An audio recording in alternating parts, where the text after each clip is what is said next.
여러분 안녕하십니까? 새 확진자는 어제보다 더 줄었습니다.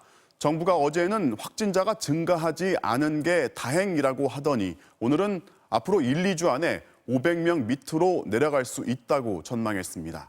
확진자 수가 감소하는 추세이고 백신도 효과를 내고 있다는 건데요. 물론 변이 바이러스라는 변수는 늘 꿈틀거리고 있습니다. 먼저 이덕영 기자가 보도합니다. 코로나19 신규 확진자는 525명, 이틀째 500명대를 기록했습니다.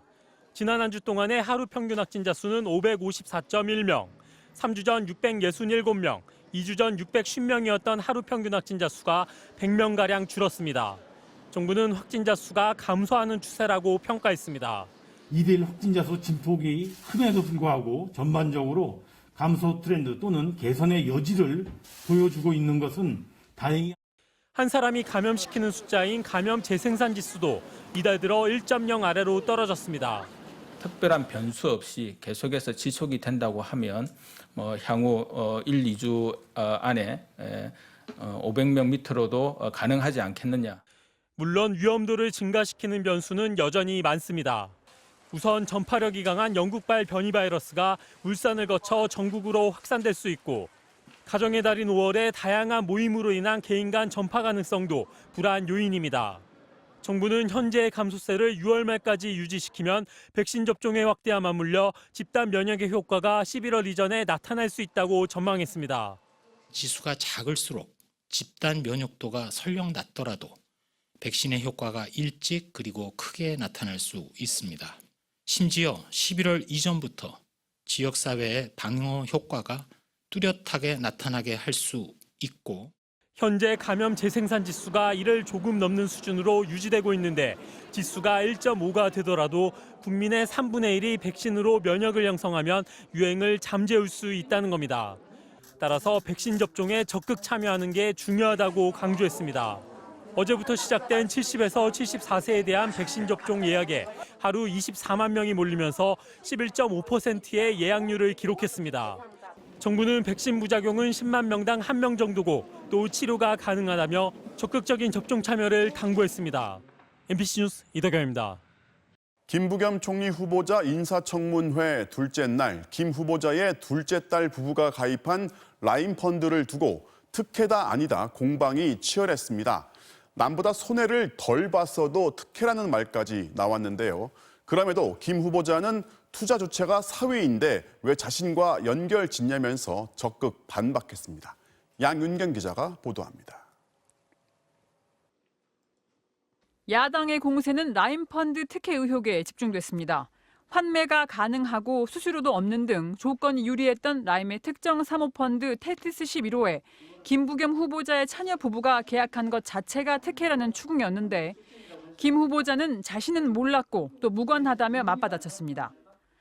경제 활동의 주체가 현재로서는 이제 제 사위인 셈인데 김부겸 후보자 딸 가족 이렇게 이야기하는 것부터가 저는 일종의 프레임이라고 보는 거죠. 그러자 국민의힘 의원들은 오후에 출석한 증인과 참고인들을 파고들었습니다. 이른바 조국 흑서의 저자인 김경률 씨는 테티스 11호는 지극히 유리한 조건이었다고 지적했고 일반 가입자들이 90% 손해를 받고 그리고 이른바 테티스 11호 펀드의 구성원들이 20% 손해를 봤다라면 이것도 역시 특혜가 아니겠습니까? 라임 펀드 피해자 대표는 일반인은 알 수 없었던 펀드였다고 분통을 터뜨렸습니다. 대담한 사기행각을 벌이면서 그 뒤로는 이런 펀드를 만들어가지고 팔 수가 있습니까? 피해자들 중에 저 조건 중에 일부라도 지안을 받은 사람이 단 한 명이라도 있는지. 하지만 펀드를 판매한 증권사 측에선 김 후보자의 부탁을 받은 적도 없는 데다 이 펀드도 결국 손해를 봤기 때문에 특혜로 보는 건 무리라고 증언했습니다. 김 후보자는 가족이 운영하던 컴퓨터 유지 보수 업체의 수의 계약 의혹에 대해선 과도한 추궁이라며 목소리를 높였습니다. 거래 내역 다 가져와 보십시오. 의원님이 지금 요청을 하십시오. 그럼 그 여동생이 지금 나이가 내일 모레 60입니다. 이런 가운데 민주당은 야권이 반대하고 있는 과기, 해수, 국토 등 3명의 장관 후보자를 두고선 본격적인 내부 논의에 들어갔습니다. 여권 내부적으로는 낙마까지 할 흠결은 아니라는 의견이 많지만 강행 처리 시 민심의 역풍이 불 수 있다는 우려도 적지 않아 마감 시한인 10일까지 지도부가 어떤 선택을 내릴지 주목됩니다. MBC 뉴스 양윤경입니다. 오늘 벼락을 동반한 비에 우박까지 떨어지더니 곧바로 최악의 황사가 이렇게 한반도를 덮쳤습니다. 6년 만에 가장 강한 황사로 인해서 프로야구 경기도 취소가 됐는데요. 어버이날이자 주말인 내일까지도 계속될 것으로 보여서 주의하셔야겠습니다. 정영훈 기자가 취재했습니다. 폭이 좁고 강하게 발달한 비구름대가 중부지방을 빠르게 훑고 지나갑니다. 한여름 소나기 같은 굵은 빗줄기와 함께 일부 지역에는 우박까지 쏟아졌습니다.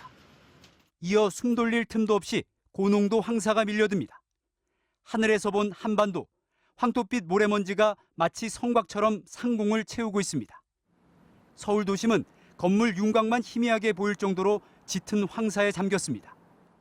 마스크를 껴도 목이 칼칼하고 남산 올라와서 보는데도 앞이 거의 보이지 않을 정도로. 서해오도와 충남 서부 지역에는 황사 경보가 내려졌습니다. 5월에 섬지방이 아닌 내륙에 황사 경보가 내려진 건 2008년 이후 13년 만입니다. 백령도의 미세먼지 농도는 지난해 연평균의 30배가 넘는 1030 마이크로그램, 서울도 600 마이크로그램 가까이 치솟았습니다.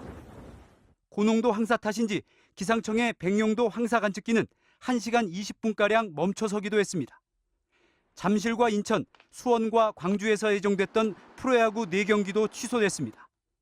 황사는 주말인 내일까지 머물 전망입니다. 서풍을 따라 지속적으로 황사가 유입되면서 8일까지는 미세먼지 농도가 높게 나타나겠습니다. 몽골과 중국 북부 지역에서 황사 발원에 유리한 이상 고온 현상이 이어지면서 올봄은 끝까지 안심할 수 없는 상황입니다. MBC 뉴스 정영훈입니다. 코인 시장이 워낙 뜨겁다 보니 오늘 여당 의원들이 투자한 이들을 보호하기 위한 법안을 냈습니다. 엄청난 돈이 몰려있는 만큼 어떻게든 제도권 안에서 관리하자는 건데요. 이 코인을 가상자산이라는 용어로 정리했습니다. 노경진 기자입니다. 경찰이 서울 강남의 한 가상화폐 거래소를 압수수색합니다. 가상화폐에 투자한다며 4만 명에게 1조 7천억 원을 끌어모았지만 전형적인 다단계 사기로 드러났습니다. 넣으면 이제 뭐 2배로 나온다고 하잖아요. 근데 이제 실제로 입금이 되니까 그 짧은 시간 안에 그 돈을 다 넣으신 것 같아요. 뭐 이렇게 원금 1억 2천을 잃은 거죠. 여당 의원 20명이 공동 발의한 법에 따르면 이 같은 가상자산 다단계 판매, 방문 판매는 아예 금지됩니다. 법안은 일단 가상자산으로 성격을 통일하고 가상자산 거래소에 투자자 보호 의무를 지우는 데 초점을 맞췄습니다. 먼저 거래소는 금융당국의 인가를 받아야 하고 거래 중인 가상자산의 사업 계획서, 즉 백서를 공시해야 합니다. 백서를 명확하게 알아야지만 이 성격이 뭐고 이거에 대한 권리 책임 관계가 뭐고 보유자가 가지고 있는 권리가 뭔지 이런 것들이 가장 중요한 거고요. 특정 세력의 시세 조종, 불공정 행위에 대해선 금융당국이 조사하고 고발하도록 했습니다. 하지만 유명인의 말 한마디에도 급등락하는 데다가 9천 개에 달하는 코인을 관리 감독하기란 현실적으로 쉽지 않습니다. 또 가상자산만을 대상으로 법이 제정되면 제도권 편입으로 인식돼 투기 수요를 자극할 거란 우려도 있습니다. 우린 금융위에서 인가받은 거래소예요 라고 얘기할 거잖아요. 지금 이거는 가상자산 산업을 예외로 두고 거래소를 인가해줘서 그들만의 특성을 인정해주자는 거예요. 미국에서는 가상자산 투자에 대한 경고가 이어졌습니다. 미국 중앙은행인 연준은 투자자들이 주식과 가상자산 등을 마구잡이로 사들이고 있다며 하락 위험성을 우려했고 코인 열풍을 이끌던 테슬라 CEO 일론 머스크도 평소 입장과 달리 필수 자금은 가상자산에 투자하지 말라고 당부했습니다. MBC 뉴스 노경진입니다.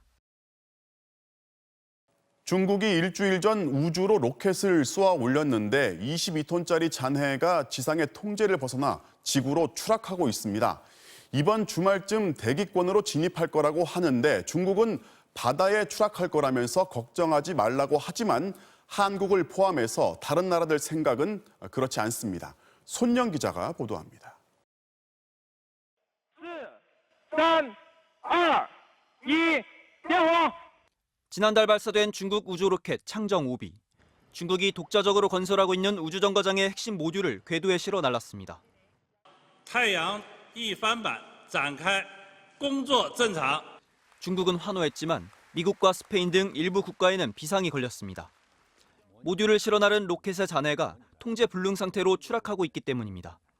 이탈리아 천문학자들은 로켓 잔해로 추정되는 물체를 포착했다며 사진을 공개했습니다. 로켓 잔해는 대기권에 진입하면 대부분 타버립니다. 하지만 길이 30m에 무게 22톤, 중국의 로켓은 너무 커 소멸되지 않을 수 있다는 게 전문가들의 의견입니다. 추락 예상 시점은 이번 주말입니다. 지구 표면의 70%를 덮고 있는 바다에 떨어질 가능성이 높지만 뉴욕이나 마드리드, 베이징 같은 대도시에 떨어질 수도 있습니다. 한국도 가능성은 낮지만 안심할 수만은 없습니다. 이제 남북으로 41.5도 내에 있는 지역 어딘가에 떨어지는 거예요.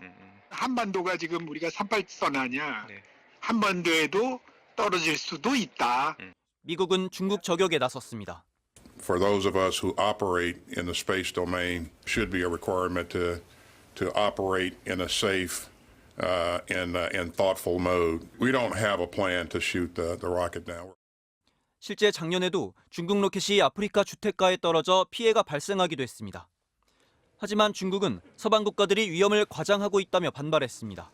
绝大部分器件将在载入过程中烧蚀销毁，对航空活动及地面造成危害的概率极低。 우리 공군도 미국의 연합우주작전센터와 함께 로켓 잔해를 추적하며 만일의 사태에 대비하고 있습니다. MBC 뉴스 손령입니다.